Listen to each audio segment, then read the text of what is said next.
గమనించండి, ప్రచారానికి వచ్చిన వాళ్ళు కూడా రాచమల్లు ప్రసాద్ రెడ్డి లాంటి వాళ్ళు ఏందో పెద్ద స్టోరీ ఆయనకే స్టోరీ తెలిసినట్టుతో ఈ పొద్దు ఇట్లుంటుందంట, రేపు బైండ్ ఓవర్కి పిలుస్తారంట, మన్నాడు 3-4 కేసులు పెడతారంట వాళ్ళ మీద. ఆ తర్వాత 10వ తేదీ నుంచి దాడులు ఉంటాయంట, 12వ తేదీ బూత్ క్యాప్చరింగ్ ఉంటుందంట అని ఏందో ఆయనే అంత మమ్మల్ని ఇట్లా చేయండి అని మాకు గైడ్ చేస్తా చెప్తాడు.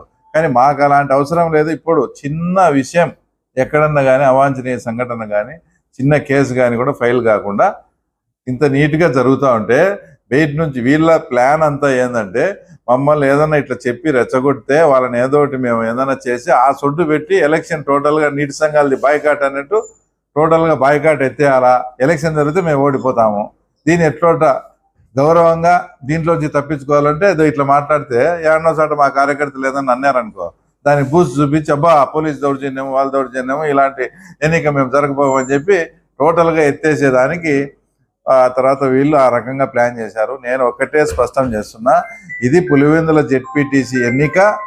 ఈ పులివెందుల ఎన్నిక అనేది పులివెందుల ప్రకారమే జరుగుతుంది, ఎవరు టెన్షన్ పడద్దండి.